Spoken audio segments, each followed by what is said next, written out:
Finn Jackson hadn't meant to cry in the middle of a crowded diner, but when his 4-year-old daughter spilled her orange juice all over their only clean shirts, and the waitress said they had to order something or leave, the tears came anyway. "Daddy," little Kiara tugged on his sleeve. "I'm not hungry anymore, we can go." Finn wiped his face quickly. "No, baby, you're hungry, I'll figure something out." He had $23 in his pocket. Rent was overdue. His construction job had cut hours again. He'd been applying to anything and everything, but no one wanted a single dad with a messy resume and no backup plan. Kiara's curly hair was pulled into lopsided pigtails, and her cheeks were still red from the cold outside. They'd walked 3 blocks in the wind just to warm up in this diner. He couldn't even afford a grilled cheese. That's when he saw her. A woman, maybe his age or a little younger, juggling a fussy baby in one arm while trying to eat soup with the other, the spoon shaking, the baby wailing, her eyes wild with frustration. She looked like she hadn't slept in a week. Finn stood before he could think too hard and walked over. "Hey, want me to hold her for you while you eat? I'm good with kids." The woman blinked at him. She had a sharp, elegant face, but right now she just looked exhausted and grateful. "You're sure?" he nodded. "Promise, I've got a daughter." "She's over there." She glanced toward his booth and smiled at Kiara, who waved shyly with orange juice still dripping from her sleeve. The woman handed him the baby carefully. "This is Ivy, she's dramatic." Finn cradled Ivy against his chest and rocked her gently. She calmed almost immediately. "Hi, Ivy," he whispered. "You're doing great." The woman laughed soft and surprised. "You're a baby whisperer." "No," Finn said, bouncing Ivy carefully, "just a dad who's learned a few tricks." She finished her soup in record time, and when she reached for Ivy, the baby had already fallen asleep in his arms. "You hungry?" she asked, looking at him now like she was seeing something else. "You and your daughter," Finn hesitated. "We're okay." She looked him dead in the eyes. That wasn't a question. He didn't argue. A minute later, 2 plates of grilled cheese and fries were heading to his booth, and the waitress suddenly had a much warmer tone. He didn't know the woman's name, she didn't know his. But somehow it didn't feel like a stranger helping him, it felt like something else. After Kiara devoured her food and Ivy stayed asleep in her car seat, the woman carefully stepped over to Finn's booth. She sat across from him and sipped her coffee like they'd known each other for years. "I'm Nova," she said at last. "Finn, your daughter's adorable. She gets it from her mom," he said, then paused. "Well, not really. Her mom left when she was 2, so I guess she gets it from me." Nova's gaze softened. "That's a lot." He gave a small laugh. "Yeah, you could say that." They talked for nearly an hour. About kids, about life, about how hard things got sometimes. She was easy to talk to, funny, sharp, but warm in a way he hadn't felt from anyone in a long time. Then Ivy stirred and Nova glanced at her watch. "I have to run. I'm late for a meeting." "No problem," he said, standing with her. "Thanks for lunch, really." Nova hesitated, then pulled out a sleek black business card and handed it to him. "If you ever need something, call, I mean it." He glanced at the card. It was heavy, expensive paper, embossed with just one thing: Nova Sutter, CEO, Sutter Holdings Group. His stomach dropped. CEO, he looked up, stunned, but she was already halfway out the door with Ivy in her arms, her heels clicking across the pavement like she ruled the world. Which apparently she did. Finn didn't call, not because he didn't want to, but because he couldn't imagine what a billionaire CEO like Nova Sutter would want with a broke, struggling dad who couldn't buy his kid a hot meal.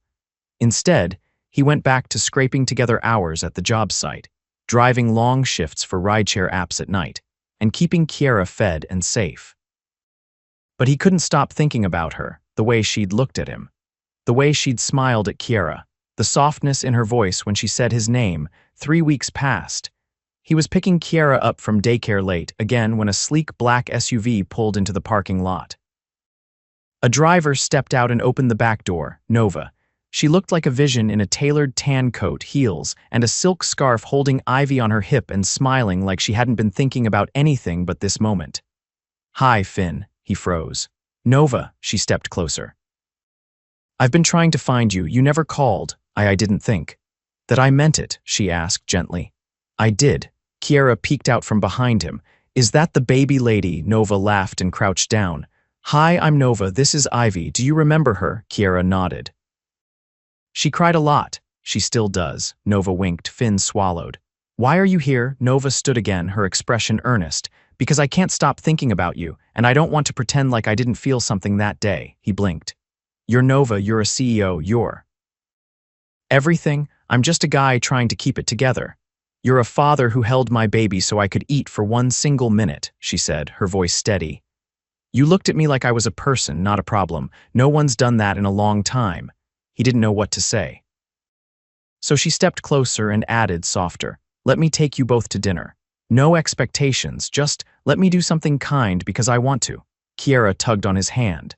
Daddy, can we go with the baby lady? He looked down at his daughter's wide eyes, then back at Nova. And for the first time in months, Finn let himself say yes. Finn had never been inside a place like this. The restaurant's entrance opened into a glowing atrium of hanging orchids and candlelight. The hostess greeted Nova like she was royalty, leading them past a wall of cascading water to a private table overlooking the skyline. He kept Kiera close, one hand protectively on her shoulder as she stared up, wide-eyed at the chandelier above them. There were no crayons or booster seats here. No laminated menus, just starched white linens and a waiter who addressed Kiera like she was a princess. Nova unfastened Ivy's coat and handed her a soft cloth toy from her designer bag. They keep a high chair tucked away for me, she said, settling the baby in with practiced ease. Finn looked around, uneasy. Are you sure we belong here? I'm sure you do, Nova said firmly, glancing at him, and so does she. Kiera slid into the seat beside her father with a whispered wow, her little feet swinging above the floor. Finn adjusted his collar. The only collared shirt he had left was one he used for interviews. It was a little tight at the shoulders now, and the cuffs were fraying. He saw the waiter notice and felt heat rise to his ears, but Nova didn't blink. She poured water into Kiera's glass herself and asked if she liked mushrooms before ordering a pasta without them. She cut pieces of bread into quarters for Ivy, laughed when the baby threw one, and leaned in to ask Finn what he thought of the view. It's unreal, he admitted.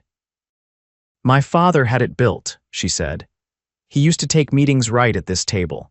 That caught Finn off guard. This specific one, she nodded. He said he liked to see who people became when they saw all of Manhattan behind them. Power changes the way people sit. Finn glanced at his posture and straightened instinctively. Nova smiled. You didn't change, he hesitated. Maybe I'm just too tired to notice. Or maybe you're exactly who you were before you walked in. The waiter returned, and soon plates arrived like art displays, pan-seared fish for Nova, short rib for Finn, and a miniature pasta for Kiera complete with a tiny silver fork. It tasted better than anything he'd had in months, but he found himself watching Nova more than eating. The way she held Ivy on her lap while balancing her wine glass. The way she listened when Kiera told her about her favorite cartoon. The way she looked at him like she saw something valuable and wasn't in a rush to label it. After dessert, a molten chocolate cake that made Kiera giggle with delight, Nova leaned back in her chair, eyes soft. I have a question, she said, brushing a curl from Ivy's cheek.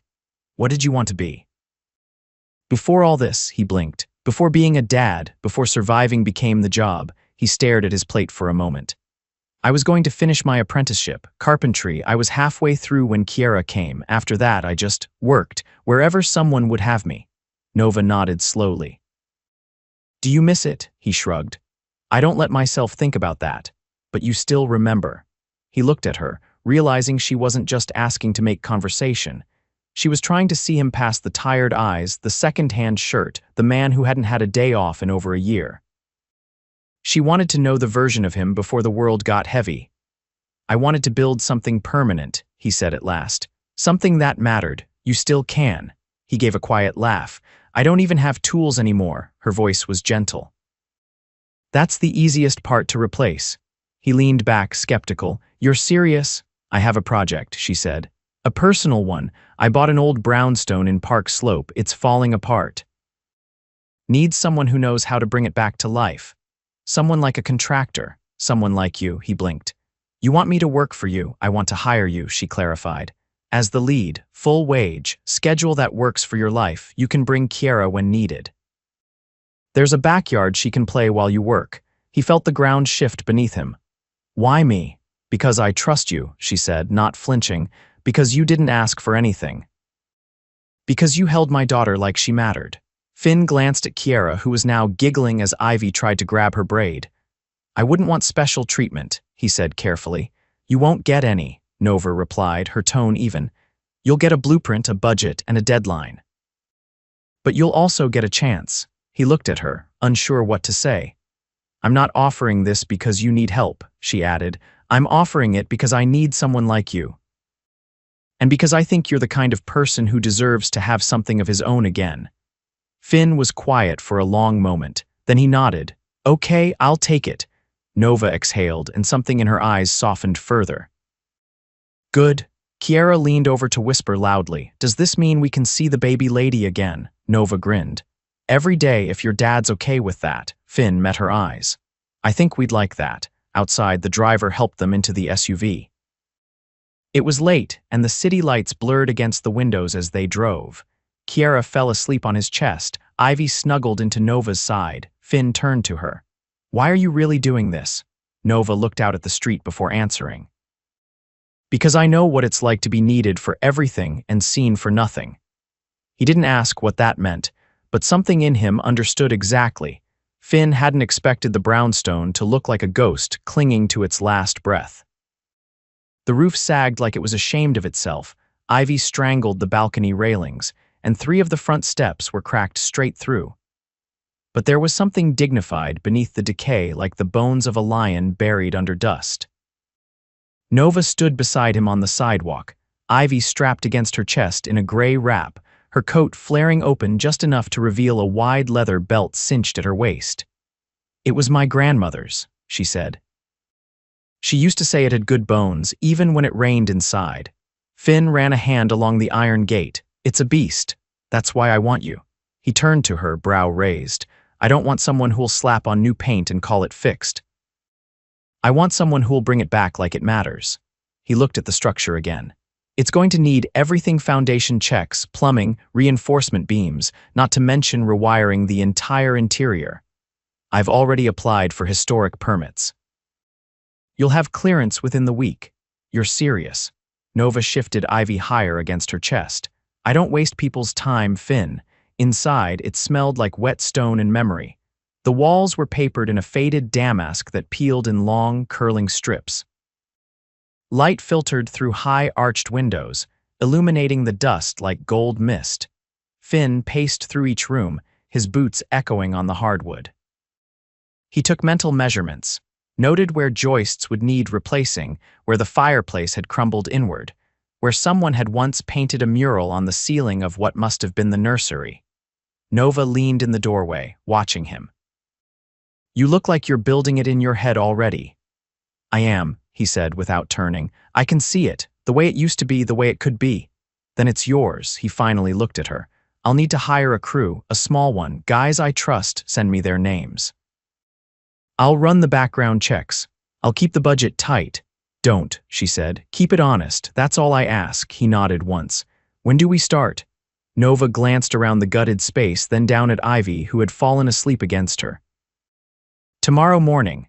He grinned for the first time in weeks. Then I'll be here. By the second week, the brownstone had become a second home. Kiera built forts out of moving blankets and empty tool bins while Finn and his crew stripped walls and reinforced beams.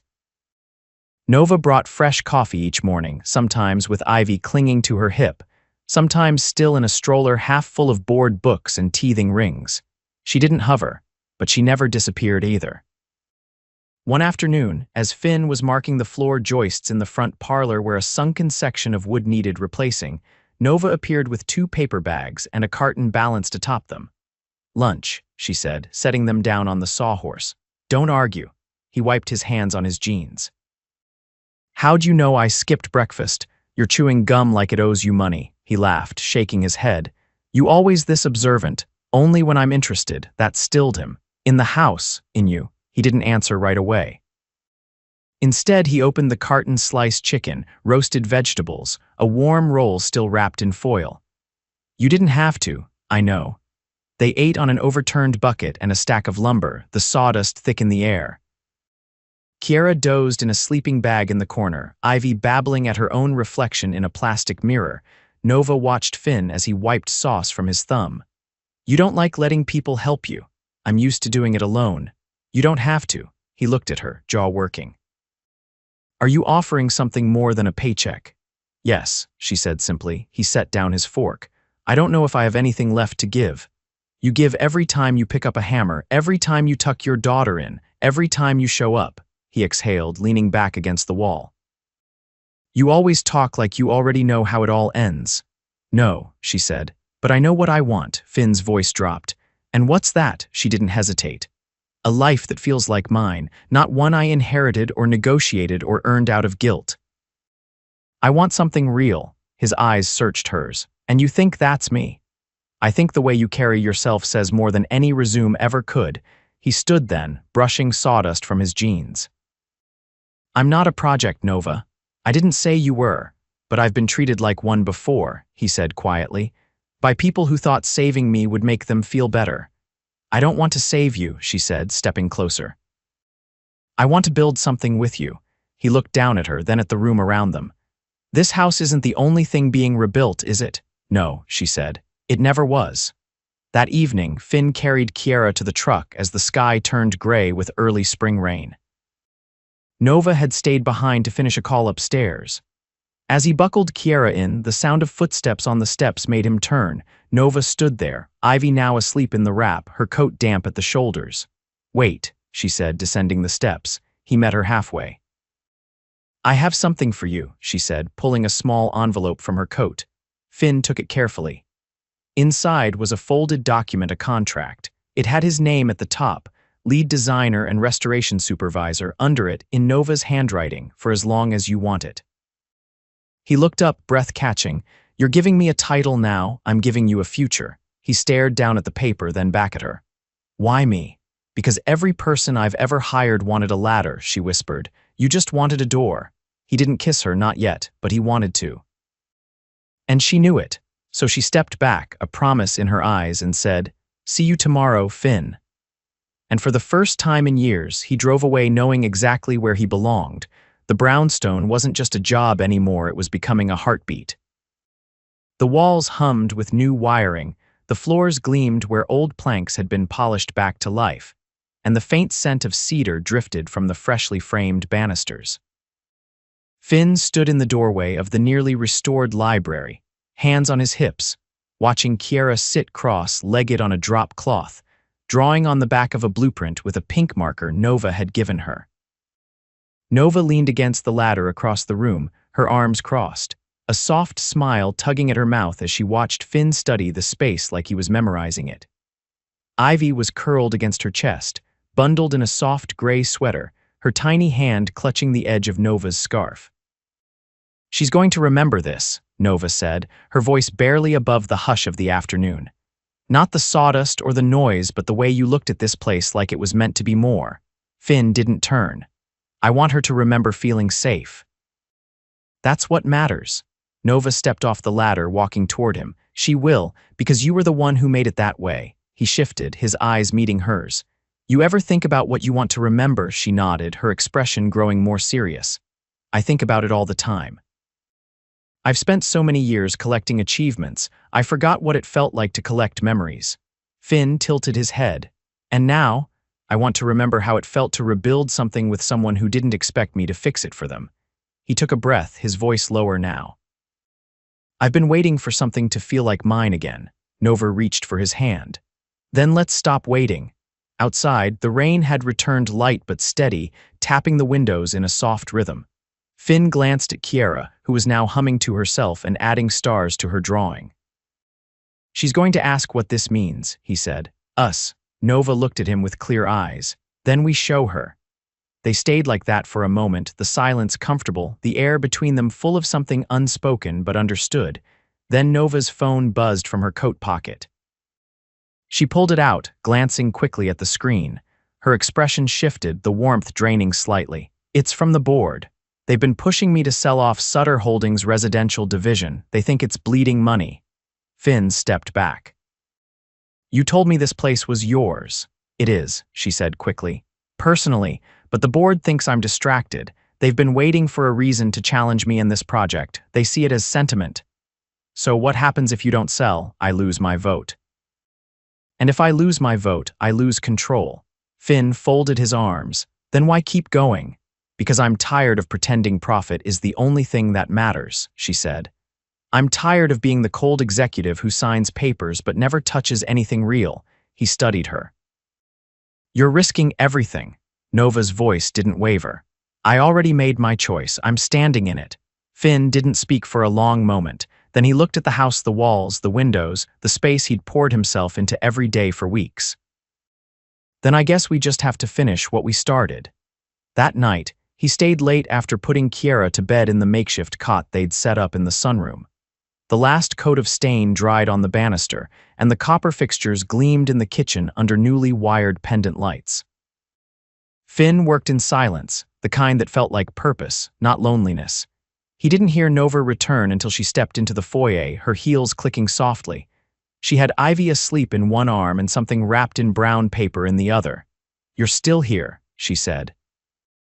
I wanted to finish the trim. She held out the wrapped bundle. Open it. He peeled the paper back. Inside was a photograph, black and white, slightly faded. A little girl sat on the steps of the brownstone, legs swinging, holding a stuffed bear. Her face was unmistakable. That's you, he said. Nova nodded. I found it in a box in my mother's storage, thought it belonged here. Finn looked down at the image again. You had a bear. I named him Franklin, after Roosevelt. I was obsessed with presidents. He chuckled, then looked back up at her. Why give this to me? Because you're part of it now. Finn set the frame on the mantel, then turned to her. I've never felt like I belonged in someone else's world before. You don't, she said softly. This isn't my world anymore, it's ours. If you want it. He stepped forward, closing the space between them. I do. Nova's eyes searched his for a long beat before she leaned in and kissed him. It wasn't rushed or tentative. It was steady, like the first brick laid in a foundation certain, solid, and built to last. When they pulled back, he rested his forehead against hers. You're sure about this? I've never been more sure of anything. The next morning, the house was filled with light. Kiera ran barefoot across the finished hardwood, Ivy babbled from her playpen, and Nova stood at the kitchen island pouring coffee like she'd done it every day for years. Finn stepped in, hair damp from the shower, a tool belt slung low on his hips. He paused, taking in the scene. You moved in, he said quietly. Nova looked up. I never left. That weekend, they held the open house not to sell it, but to celebrate its rebirth. People from the neighborhood came in, some who remembered the house from decades ago, others who'd only seen it from the sidewalk, wondering if it would ever live again.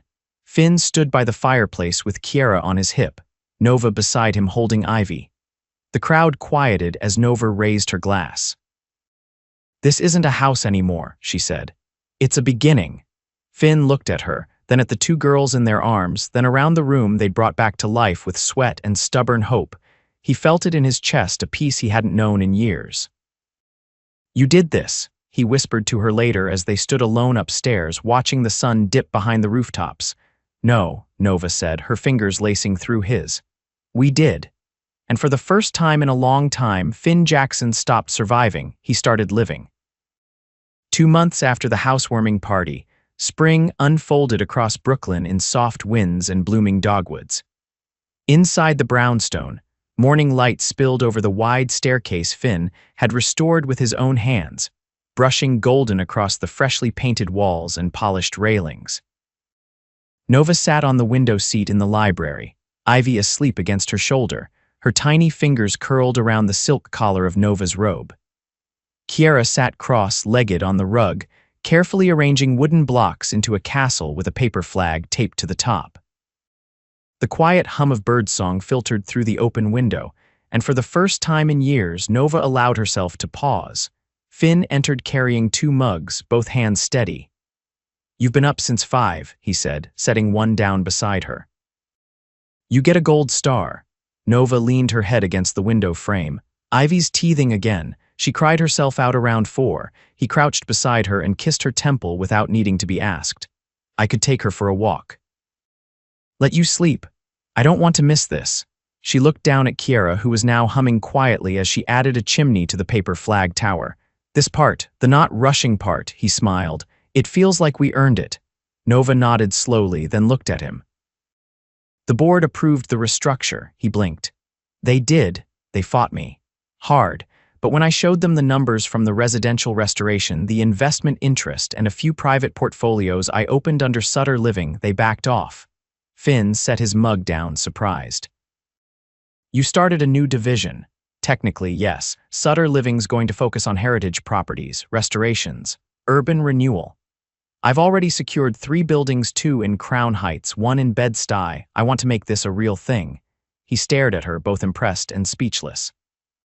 So you're not just saving houses now. No, I'm building futures, for people who don't want to be bought out and erased. Finn's voice lowered. And you want me to be part of that? I want you to run it with me, he blinked. You mean, I want you as co-founder, partner. Not just in the business. She reached for his hand. In all of it. He looked at her for a long moment, then pulled her gently to her feet. You know I'm not a suit and tie guy. I don't need a suit, she said. I need someone who understands what it means to rebuild something with integrity. Kiera looked up at them. Are you guys gonna kiss again? Nova laughed, but Finn pulled her in and kissed her forehead. Eventually, he whispered. Later that evening, they walked to the corner bakery for lemon tarts and warm bread. Ivy wrapped securely against Finn's chest now, and Kiera skipping beside them, her hand nestled in Nova's. The city moved around them, horns, dogs barking, snippets of conversations, but none of it touched the quiet between them. At the bakery, the owner waved when he saw them. Back again, Mr. Jackson. Finn raised a brow. Mr. Jackson, Nova grinned. He's been calling you that since we moved in. Oh, Finn said, turning to her. So we've moved in now, she lifted a brow. You've been sleeping here for 3 months, the kids have their own drawers, and you fixed my leaky sink without me asking. You're not a guest. As they walked home, Nova glanced at him. There's something else. Finn adjusted Ivy's position. What's that? She hesitated. I bought the empty lot behind the brownstone. The one with the rusted fence. I want to turn it into a community garden.